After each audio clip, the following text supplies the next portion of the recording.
आप सबको जय मसीह की। आप सब कैसे हैं? मैं आशा करती हूँ कि आप सब प्रभु में अच्छे हैं। आज इस चैनल के माध्यम से मैं आप सबको एक ज़रूरी सूचना देना चाहती हूँ और ये सूचना देते हुए मुझे बहुत खुशी हो रही है कि दिल्ली शहर में एक मसीह विवाह सम्मेलन आयोजित होने जा रहा है, जो सिर्फ़ और सिर्फ़ मसीह समाज के लोगों के लिए ही है, जिसमें दिल्ली शहर के अलावा अन्य शहर के मसीह परिवार भी इसमें शामिल हो रहे हैं, जिसकी सूचना आपको इस वीडियो के माध्यम से दी जा रही है। और मसीह विवाह सम्मेलन और फॉर्म की जानकारी आगे आने वाले वीडियो में, नेक्स्ट वीडियो में आपको दी जाएगी। तो इसके लिए मेरी आप सबसे रिक्वेस्ट है कि नेक्स्ट वीडियो के लिए आप सब इस चैनल को सब्सक्राइब कर लें, ताकि मसीह विवाह सम्मेलन के लिए जो भी आगे जानकारी है फॉर्म को लेके और दिन को लेके और समय को लेके, वो सारी यूट्यूब चैनल के माध्यम से आप सबको शेयर की जाएगी। तो आप सब इस चैनल को सब्सक्राइब कर लें, ताकि मसीह विवाह सम्मेलन की सारी जानकारी आप तक पहुंच सके। आप सबको जय मसीह की। परमेश्वर आप सबको आशीष दे। आप सबको जय मसीह की। आप सब कैसे हैं? आशा रखता हूँ आप सब परमेश्वर मसीह में बहुत अच्छे होंगे। मैं एक बार फिर से आपके बीच में प्रभु का वचन लेकर आया हूँ, वो वचन जिसमें मुझे बहुत आशीष मिलती है और आज आपको भी मिलेगी। अभी आपके बीच में प्रभु की एक दासी ने मसीह विवाह सम्मेलन की एक सूचना आपको दी होगी, उसी के आधारित पर मैं थोड़ा सा मैसेज देना चाहता हूँ विवाह सम्मेलन के आधार पर कि विवाह होता क्या है। बाइबल के अंदर विवाह जो है वो कैसे आया, कैसे शुरू हुआ, आज हम देखेंगे। हमेशा जो है हम देखते हैं कि विवाह को लेकर, और परमेश्वर ने जब मनुष्य की सृष्टि की तब उसने शुरुआत में ही नर और नारी करके एक दूसरे को बनाया। पुरुष तथा स्त्री का स्तर एक दूसरे के बराबर बनाया, ताकि कोई छोटा नहीं कोई बड़ा नहीं, परंतु उन दोनों को बराबर बनाया और उन्हें अपना स्वरूप दिया। जैसे बाइबल में लिखा है कि उत्पत्ति किताब के अंदर 1 अध्याय उसका 27 आयत में लिखा हुआ है कि मैं आपके सामने पढ़ देता हूं। तब परमेश्वर ने मनुष्य को अपने स्वरूप के अनुसार उत्पन्न किया। उसमें नर भी आता है और नारी भी आता है। परमेश्वर ने अपना स्वरूप दिया। बाइबल बताती है अपने ही स्वरूप के अनुसार परमेश्वर ने उसको उत्पन्न किया। हालेलुया। नर और नारी करके उसने मनुष्य की सृष्टि की अपने स्वरूप के अनुसार, वो चाहे नर हो या नारी हो। इसलिए उनका बाइबल बताती जो स्तर है वो बराबर का है।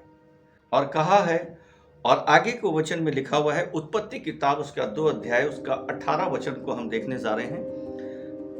फिर यहोवा परमेश्वर ने कहा, आदम का अकेला रहना अच्छा नहीं, मैं उसके लिए एक ऐसा सहायक बनाऊंगा जो उससे मेल खाएगा। हालेलुया। खुदा का कलाम कहता है कि मैं आदम के लिए ऐसा सहायक बनाऊंगा जो उससे मेल खाएगा।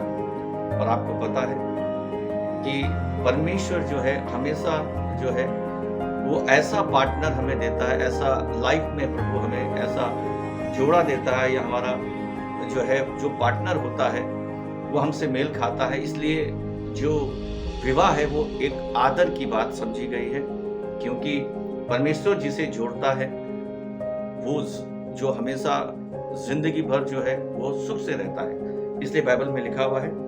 और इसी की अगर हम 2 की 21 को पढ़ेंगे उत्पत्ति किताब के अंदर, तो वहां पर लिखा हुआ है कि तब यहोवा परमेश्वर ने आदम को भारी नींद में डाल दिया, और जब वह सो गया तब उसने उसकी एक पसली निकालकर उसकी जगह मांस भर दिया। और यहोवा परमेश्वर ने पसली को जो उसने आदम में निकाली थी स्त्री बना दिया और उसको आदम के पास ले गया। तब आदम ने कहा, अब ये मेरी हड्डी में की हड्डी और मांस में का मांस है, इसलिए इसका नाम नारी होगा, क्योंकि ये नर में से निकाली गई है। इस कारण पुरुष अपने माता पिता को छोड़कर अपनी पत्नी से मिला रहेगा और वे एक ही तन बने रहेंगे। आदम और उसकी पत्नी दोनों जो थे वो परमेश्वर में एक हो गए। हालेलुया। परमेश्वर का वचन बताता है कि परमेश्वर ने जो है पुरुष के लिए एक स्त्री बनाई, नर पुरुष के लिए एक स्त्री बनाई, और ताकि पुरुष जो है वो स्त्री के साथ मेल खाए। और परमेश्वर की ये योजना जो है, परमेश्वर का जो ये कार्य है, आप जानते हैं, है ना, ये सफल हुआ। और आज हम सब जो हैं अपने जो है पार्टनर के साथ, अपनी वाइफ के साथ हम सब जुड़े हुए हैं। वाइफ अपने हस्बैंड के साथ, हस्बैंड जो है अपनी वाइफ के साथ। ये परमेश्वर की ब्लेसिंग है। हालेलुया। इसलिए नीति वचन में सुलेमान ने एक बहुत अच्छी बात कही है। 18 अध्याय हम देखेंगे नीति वचन के अंदर, हम देखेंगे कि 18 अध्याय उसका 22 वचन में लिखा हुआ है कि जिसने स्त्री ब्याली उसने उत्तम प्रदात पाया है। हालेलुया। जिसने स्त्री ब्याली उसने उत्तम प्रदात पाया है। ये उत्तम प्रदात जो खुदा ने बनाया पुरुष के लिए, और ये सुलेमान लिखता है कि उत्तम प्रदात कि जिसने स्त्री ब्याली। इसलिए मेरे अजीजों, जो कुछ परमेश्वर हमें लाइफ पार्टनर देता है, जो भी हमारे जोड़े बनाता है, या उसने हमारे लिए जो भी कुछ रखा है वो उत्तम है। और परमेश्वर का जो हमारे साथ जो एक परमेश्वर की जो इच्छा है, जो परमेश्वर हमें लाइफ पार्टनर देता है, वो कभी गलत नहीं होता। परमेश्वर की मैचिंग कभी गलत नहीं होती। परमेश्वर का जोड़ना कभी गलत नहीं होता। वो हमेशा जो है अपने मन के मुताबिक वो हमें हमारा लाइफ पार्टनर देता है। परमेश्वर का वचन बताता है कि आपको भी अगर खुदा में अगर आप कोई लाइफ पार्टनर खुदा आपको देता है, और आप मसीह में होकर इस परमेश्वर हमें पार्टनर देता है, वो परफेक्ट होता है। इसलिए मेरे अजीजों, हमें हमेशा परमेश्वर की आवाज को सुनना चाहिए और परमेश्वर की अगुवाई में ही सारे काम करने चाहिए।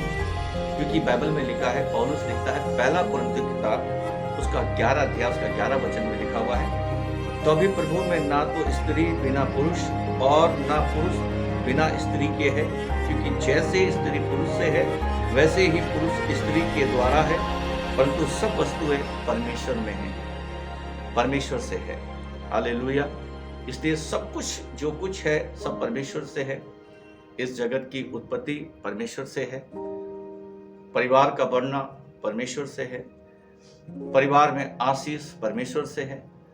परमेश्वर में की गई सारी मेहनत जो है वो सब कुछ आशीष है, और वही आशीष आज हमारे और आपके परिवारों में रहती है, और हम फूलते हैं, फलते हैं, और परमेश्वर की आशीष के अनुसार, उसके आशीर्वाद के द्वारा जो है हम लोग पूरी पृथ्वी पे भर जाते हैं। आप सबको इस वचन के द्वारा बहुत आशीष मिले। आइए हम प्रार्थना करेंगे। हमारे दयालु पिता परमेश्वर, हम आपका धन्यवाद करते हैं प्रभु यीशु मसीह इस अच्छे वचन के लिए, जो आपने हमें अपने वचन के द्वारा समझाया और बताया प्रभु कि विवाह एक आदर की बात समझी जाए प्रभु, और ये सब जो विवाह होता प्रभु वो आपकी ओर से पार्टनर होता है। आप सजेस्ट करते हैं, आप हमें प्रभु इसके लायक बनाते हैं, ताकि हम खुदावन आपके वचन के अनुसार एक अच्छा पार्टनर चुन सके।